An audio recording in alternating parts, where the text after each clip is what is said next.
Existe-t-il une bataille silencieuse dont presque personne ne parle sur le chemin spirituel? Une lutte qui se déroule dans les ombres de la conscience, quelque chose qui peut faire en sorte que des personnes profondément éveillées se sentent confuses, honteuses, voire hypocrites. Eckhart Tolle a abordé ce sujet de front, et ce qu'il a révélé explique peut-être pourquoi tu vis l'un des conflits les plus intenses de ton parcours d'éveil.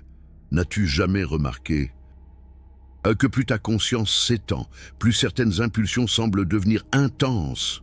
Tu espérais que l'éveil apporterait une paix totale, un contrôle absolu, une transcendance de tous les désirs. Mais au lieu de cela, tu te retrouves dans une guerre intérieure pour laquelle personne ne t'a préparé. Et cela te fait te demander si tu évolues réellement ou si tu régresses. Aujourd'hui, je vais expliquer pourquoi cela se produit. Pourquoi les personnes spirituellement éveillées luttent souvent contre des impulsions sexuelles de manière plus intense que les personnes qui n'ont jamais remis en question la nature de la réalité. Et plus important encore, je vais révéler ce qu'Eckhart Tolle enseigne sur la façon de transformer cette lutte en l'un des chemins les plus puissants vers l'illumination.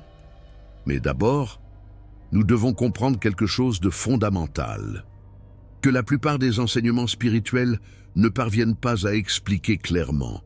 Eckhart Tolle enseigne que tant que l'ego commande ta vie, la plupart de tes pensées, émotions et actions découlent du désir et de la peur.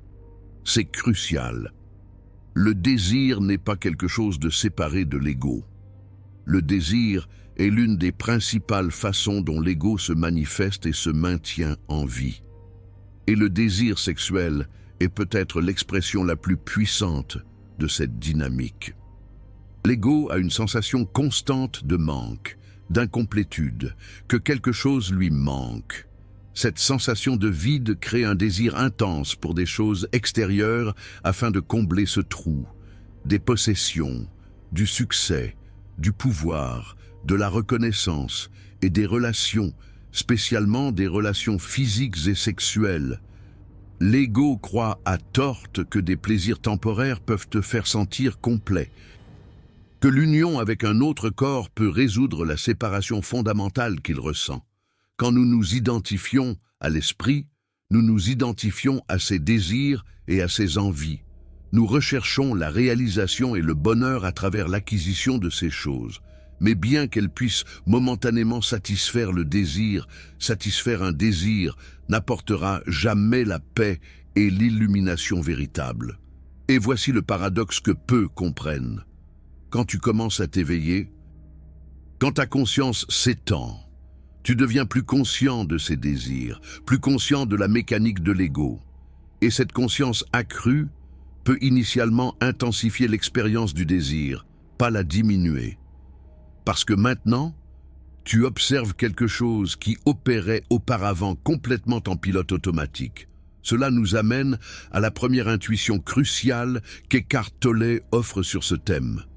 L'impulsion sexuelle en elle-même n'est pas le problème. Le problème est l'inconscience qui accompagne normalement cette impulsion.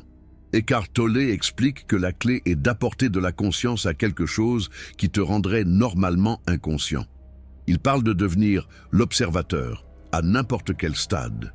Lorsque des impulsions sexuelles surviennent, d'apporter de la conscience à celles-ci sans nécessairement agir sur elles, sentir et percevoir, et être la conscience pour cela, c'est révolutionnaire. Il ne dit pas de réprimer, il ne dit pas de supprimer, il ne dit pas de nier, il dit d'observer avec pleine conscience, et cette observation consciente change complètement la nature de l'expérience. Quand tu apportes de la présence aux perceptions sensorielles, la conscience surgit, même lorsque l'impulsion est là. Rencontrer l'impulsion avec conscience est, selon les mots d'Eckhart Tolle, une belle pratique spirituelle. Ce n'est pas un échec, ce n'est pas un obstacle. C'est une opportunité. Mais pourquoi cette lutte semble-t-elle si intense pour les personnes spirituellement éveillées? Pourquoi semble-t-elle plus difficile qu'avant? La réponse réside dans la nature de l'énergie que nous appelons sexuelle. Dans les traditions orientales, particulièrement dans le yoga et le tantra, il existe un concept appelé Kundalini. C'est une énergie enroulée à la base de la colonne vertébrale qui, lorsqu'elle est libérée, monte à travers les centres d'énergie du corps jusqu'à atteindre le sommet de la tête, résultant en un éveil spirituel. Des recherches universitaires publiées sur ce phénomène suggèrent que les expériences de type Kundalini sont liées à une libération soudaine d'énergie, normalement exprimée comme énergie sexuelle ou libido. Le concept d'éveil de la Kundalini peut avoir été développé comme une façon de décrire l'expérience transformationnelle d'une libération soudaine d'énergie sexuelle concentrée. Cela signifie quelque chose de profond. L'énergie sexuelle et l'énergie spirituelle ne sont pas des choses séparées. Ce sont la même force vitale exprimée de différentes façons. Kundalini et énergie sexuelle sont deux aspects de la même force de vie, alors que la Kundalini réside dans le chakra racine. L'énergie sexuelle est plus active dans le chakra sacré. Ensemble, elles forment la base de notre vitalité et de notre pouvoir créatif.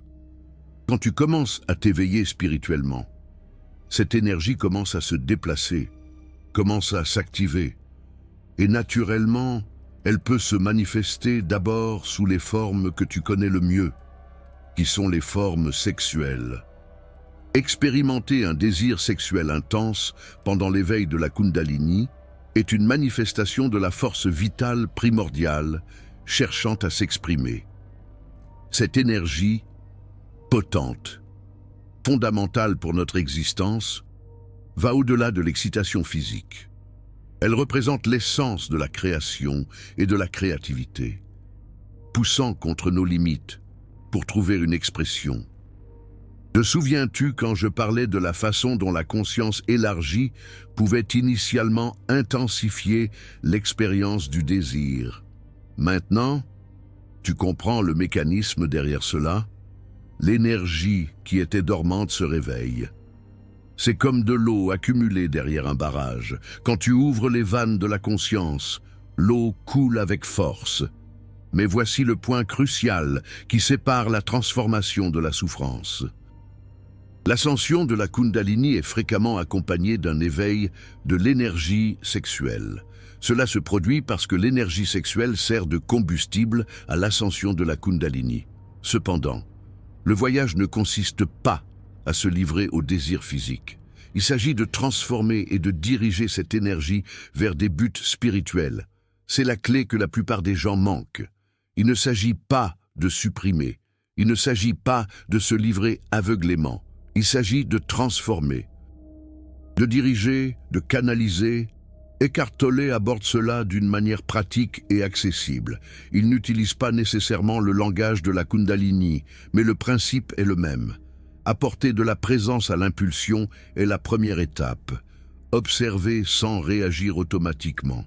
Et à partir de cette observation consciente, l'énergie a l'espace pour se transformer naturellement.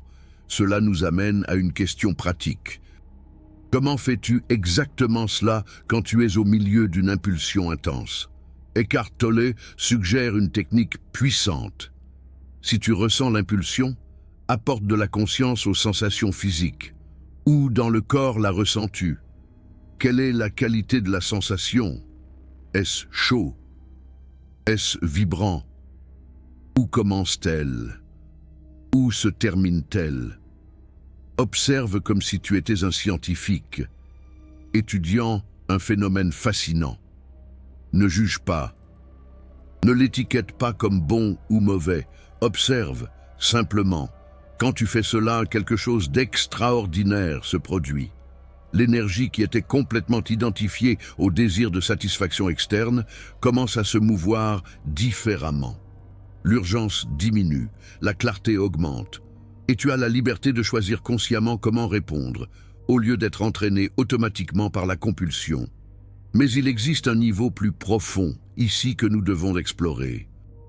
Pourquoi exactement l'ego utilise-t-il le désir sexuel de façon aussi intense Eckhart Tolle enseigne que si dans tes relations, tu expérimentes autant d'amour que l'opposé de l'amour, attaque, violence émotionnelle, et ainsi de suite, alors il est probable que tu sois en train de confondre attachement égoïque et agrippement addictif avec l'amour. Tu ne peux pas aimer ton partenaire à un moment et l'attaquer l'instant d'après. L'amour véritable n'a pas d'opposé. Si ton amour a un opposé, alors ce n'est pas de l'amour, mais un fort besoin de l'ego pour un sens de soi plus complet et profond, un besoin que l'autre personne satisfait temporairement. C'est le substitut de l'ego à la salvation. C'est révélateur. L'ego cherche la complétude à travers l'union sexuelle parce qu'il croit inconsciemment que cela va résoudre sa sensation fondamentale de séparation. Cela va combler le vide. Cela va apporter la paix qu'il cherche tant. Mais comme cette quête vient de l'ego, du lieu de manque, elle ne peut jamais véritablement satisfaire. Cela peut apporter un soulagement temporaire, un plaisir momentané. Mais bientôt, le vide revient. Et avec lui, le désir. Les personnes spirituellement éveillées sentent ce conflit de façon plus intense, parce qu'elles commencent à voir à travers l'illusion. Elles commencent à réaliser que la satisfaction qu'elles cherchent ne peut pas venir de l'extérieur. Mais l'ego est toujours présent, toujours en fonction, cherchant encore à combler le vide de la seule façon qu'ils connaissent.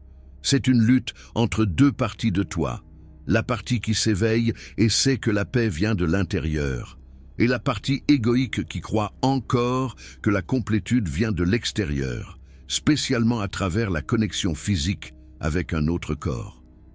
Cette tension peut être extrêmement inconfortable. Elle peut te faire sentir divisé, hypocrite. Mais Eckhart Tolle offre une perspective transformatrice à ce sujet. Poursuivre des désirs est l'une des formes que l'ego utilise pour maintenir sa sensation d'être réel. Il existe toujours une sensation d'espoir et de peur qui accompagne les désirs de l'ego et qui peut être reconnue à travers l'attachement émotionnel à ce qu'il veut et la douleur de ne pas l'obtenir. Quand tu reconnais cela, quand tu vois clairement ce mécanisme opérer, tu n'es plus complètement identifié avec lui. La conscience qui observe n'est pas l'ego, c'est quelque chose de plus profond, quelque chose qui n'a pas besoin de satisfaction externe pour être en paix. Cela nous amène à la question que beaucoup se posent. Le célibat est-il nécessaire pour la croissance spirituelle? Eckhart Tolle ne prescrit pas le célibat comme récuit, mais il offre une perspective équilibrée. Toute la dimension de la spiritualité est de grandir au-delà du physique. Si ton implication avec le physique est très profonde, naturellement, ton attachement au corps est très fort. Ce n'est pas le sexe en lui-même qui peut être un empêchement dans la croissance de quelqu'un, mais l'attachement au corps est définitivement un empêchement. Généralement, la sexualité cultive cet attachement, et qui est le contexte dans lequel le célibat a été discuté dans les traditions spirituelles. Alors, ce n'est pas que le sexe soit mauvais ou erroné, c'est la conscience avec laquelle tu te relates à l'expérience. C'est le niveau d'attachement et d'identification. Tu peux avoir une vie sexuelle active et quand même grandir spirituellement, à condition d'apporter de la conscience à cette zone de ta vie, au lieu de l'opérer en mode automatique. Certains pratiquants choisissent le célibat comme forme de conserver et de rediriger l'énergie. Des recherches sur les traditions spirituelles montrent que la logique derrière le célibat est que si tu conserves l'énergie vitale et que tu la dévies vers des processus spirituels comme la contemplation, l'étude philosophique, la réflexion et la méditation, ces pratiques deviennent plus fructueuses parce que tu as concentré ta force. Mais d'autres argumentent que l'abstinence forcée ou le célibat nuit à la croissance spirituelle. L'éveil spirituel n'est pas seulement lié au célibat. Il arrive quand tu deviens conscient et méditatif, indépendamment des situations. Eckhart Tolle semble être plus d'accord avec cette deuxième perspective. le focus n'est pas sur le comportement externe, mais sur la qualité de la conscience interne. Tu peux être célibataire et complètement identifié à l'ego. Un plein de répression et de négation, où tu peux être sexuellement actif et profondément présent, conscient, détaché du résultat. La clé est toujours la même: présence, conscience, observation sans identification. Revenons au conflit que les personnes éveillées expérimentent. Maintenant, tu comprends que ce conflit est en réalité un signe de progrès, pas d'échec. Tu sens la tension parce qu'il existe suffisamment de conscience pour percevoir ce qui avant était complètement automatique. La lutte est un indicateur que quelque chose est en train de changer. Quelque chose est en train de se transformer. Mais comment navigues-tu cette transformation de façon pratique? Comment travailles-tu avec cette énergie sans te perdre dedans? Ou la réprimer? Eckhart Tolle offre une approche qui est à la fois pratique et profonde.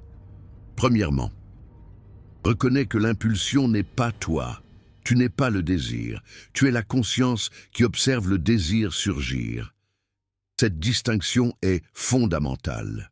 Quand tu sais que tu n'es pas l'impulsion, tu as la liberté. Tu peux choisir comment répondre au lieu de réagir automatiquement.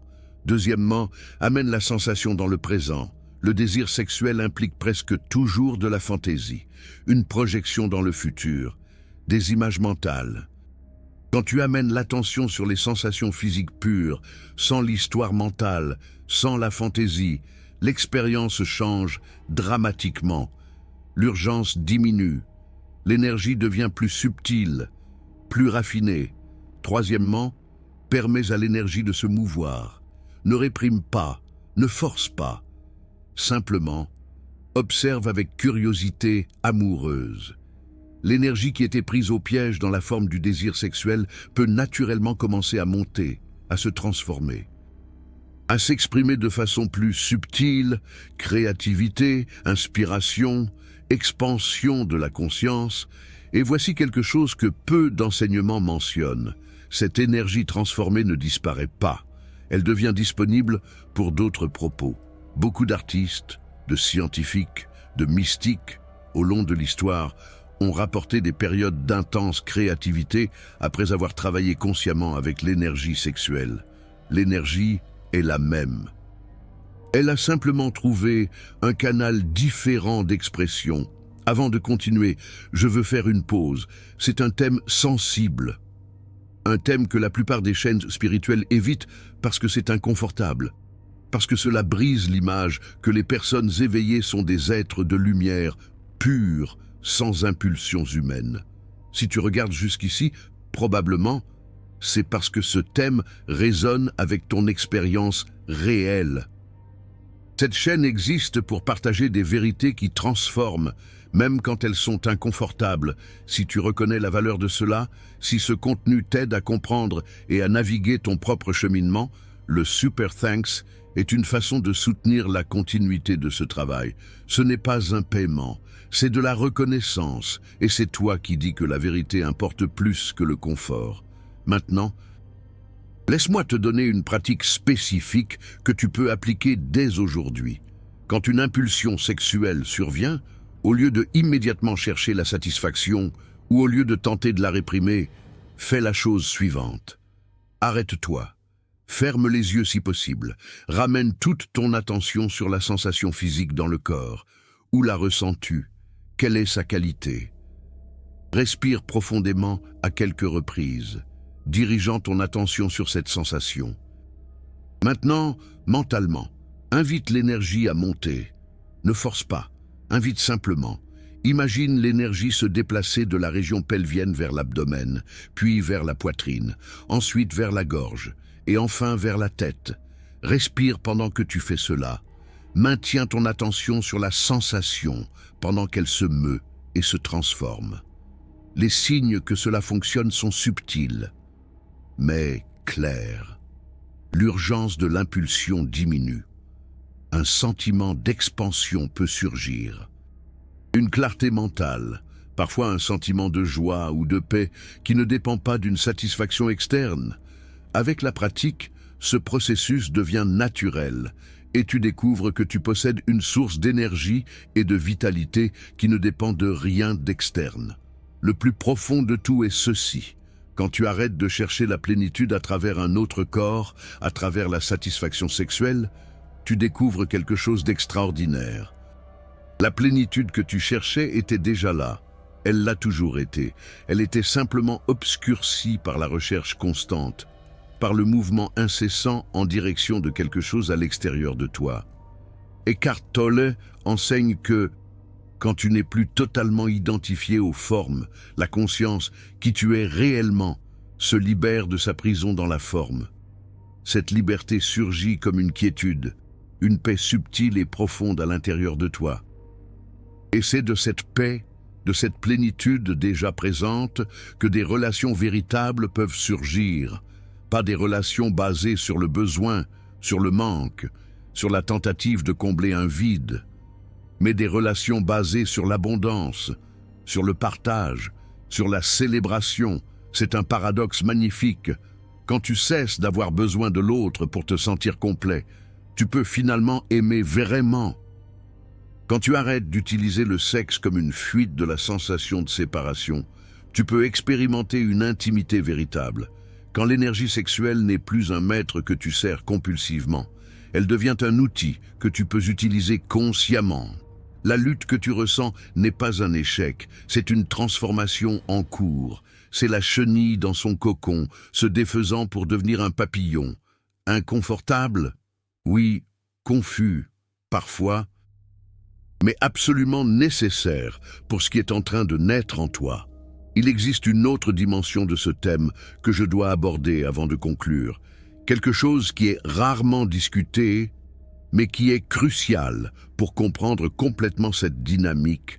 Beaucoup de personnes spirituellement éveillées expérimentent des périodes de désir sexuel intensifiées, suivies par des périodes d'absence complète de désir. Cela peut être confus et déconcertant. Un jour, tu as l'impression d'avoir complètement transcendé ce besoin. Le jour suivant, le désir revient avec force totale. Cette oscillation n'est pas un échec, elle fait partie du processus. Ce qui se passe, c'est que l'énergie est en train de se réorganiser. Le système est en train de trouver un nouvel équilibre. L'ancien schéma de recherche de satisfaction externe est en train de se dissoudre. Mais le nouveau schéma de plénitude interne ne s'est pas encore complètement établi. Et c'est dans cet espace entre l'ancien et le nouveau que l'oscillation se produit. Eckhart Tolle nous rappelle que l'ego utilise la résistance pour se maintenir en vie. Si tu résistes aux périodes de désir intense, tu renforces l'ego à travers cette résistance. Si tu résistes aux périodes d'absence de désir, en pensant que tu devrais ressentir quelque chose, tu renforces également l'ego. La clé est de ne résister à aucun des états. Observez les deux avec équanimité. Laissez-les venir, laissez-les partir, sans s'accrocher, sans rejeter. Cela requiert une maturité spirituelle qui se développe avec le temps. Ce n'est pas quelque chose que tu acquiers d'un coup. C'est un processus graduel d'apprentissage à être la conscience qui observe. Indépendamment du contenu qui apparaît dans la conscience, un désir intense surgit, observe. Une absence complète de désir survient, observe. La conscience qui observe demeure la même. Inébranlable, en paix, une métaphore qu'Eckhart Tolle utilise fréquemment aide à comprendre cela. Il compare la conscience au ciel et les pensées et les émotions aux nuages. Les nuages viennent et s'en vont. Certains sont sombres et orageux, d'autres sont légers et passagers, mais le ciel demeure toujours là, immuable, vaste, accueillant tous les nuages sans être affecté par aucun d'eux. Ton travail est de t'identifier au ciel, pas aux nuages. Le désir est un nuage, l'absence de désir est aussi un nuage. Tu es le ciel qui observe les deux passés. Il est important aussi de reconnaître que chaque personne a son propre temps et son propre processus. Certaines personnes se dirigent naturellement vers moins d'intérêt pour la sexualité à mesure qu'elles s'éveillent. D'autres maintiennent une vie sexuelle active, mais avec une qualité complètement différente, plus présente, plus consciente, moins compulsive. Il n'existe pas de chemin unique pour tous. Ce qu'Eckhart Tolle souligne constamment, c'est la qualité de la conscience, pas le comportement externe. Tu peux paraître spirituellement élevé de l'extérieur en pratiquant un célibat rigoureux, mais être rempli de répression et de désirs niés à l'intérieur, ou tu peux avoir une vie sexuelle active et être complètement en paix, présent, libre de compulsion. L'extérieur ne détermine pas l'intérieur. L'apparence ne détermine pas l'essence. Cette compréhension te libère du jugement. Elle te libère de comparer ton processus avec celui des autres. Elle te libère des attentes de comment tu devrais être à ce stade de ton cheminement. Chacun d'entre nous est là où il est, et c'est de là où nous sommes que la prochaine étape se révèle. Eckhart Tolle mentionne aussi quelque chose d'important à propos de la différence entre les hommes et les femmes dans ce contexte.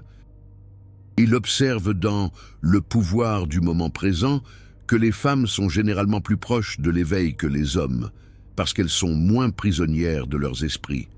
Cela suggère que l'expérience de ce conflit entre spiritualité et sexualité peut être différente pour les hommes et les femmes. Les hommes peuvent expérimenter cela plus comme une bataille mentale, une lutte entre pensée et impulsion. Les femmes peuvent expérimenter cela plus comme une tension émotionnelle. Un conflit de sentiments. Indépendamment du genre, le principe demeure le même, ramener la conscience, observer sans juger, permettre à l'énergie de se transformer naturellement à travers la présence. Et voici quelque chose de profondément réconfortant. Cette lutte que tu ressens signifie que tu es en train de t'éveiller. Si tu étais complètement endormi, complètement inconscient, tu suivrais simplement les impulsions sans questionner. Tu ne ressentirais aucun conflit. Parce qu'il n'y aurait pas suffisamment de conscience pour percevoir qu'il existe quelque chose au-delà de la satisfaction immédiate. Le fait que tu sois là, à regarder ça, à chercher à comprendre, à tenter de naviguer ce territoire complexe, est la preuve que ta conscience est en expansion. Tu es au seuil de quelque chose de plus grand. L'inconfort que tu ressens est l'inconfort de la croissance, de l'expansion, de la transformation. Et à un moment donné, peut-être graduellement, peut-être soudainement, tu vas réaliser que la lutte est finie, non pas parce que tu as vaincu le désir par la force de la volonté, mais parce que le désir a perdu son pouvoir sur toi. Parce que tu as découvert en toi ce que le désir promettait, mais ne pourrait jamais livrer, la complétude, la paix, l'épanouissement. Et à partir de cet état de complétude, tu peux choisir librement, pas compulsivement, pas par nécessité, mais par choix conscient. Et ça change tout. Eckhart Tolle nous rappelle que le présent est le seul point de sortie de l'ego. L'ego ne peut pas coexister avec la présence. L'ego ne vit que dans le passé et le futur. Quand tu es complètement présent avec l'énergie sexuelle, sans l'histoire mentale, sans la fantaisie du futur, sans le souvenir du passé, tu es, à cet instant, libre de l'ego. Et dans cette liberté, l'énergie se transforme naturellement. Même pas parce que tu l'as forcé, mais parce que la présence est tes transformations. Bouddha enseignait que la douleur et la souffrance viennent du désir et de la soif. Les désirs et les soifs maintiennent notre attention sur le futur. Une fois que j'aurai atteint ceci, je serai heureux. Cette mentalité nous maintient hors du moment présent, qui est le seul endroit pour trouver la paix et l'éveil véritable. Eckhart Tolle fait écho à cet enseignement de manière accessible pour le monde moderne. Maintenant, j'ai besoin de savoir, as-tu déjà expérimenté ce conflit entre croissance spirituelle et impulsion physique? Comment as-tu navigué cela? Reconnais-tu les oscillations que j'ai décrites? Comment ici, en dessous? Ceci est un espace sûr pour partager des expériences réelles, sans jugement. Et ton honnêteté peut aider d'autres personnes qui traversent la même transformation en silence, en pensant qu'ils sont les seuls.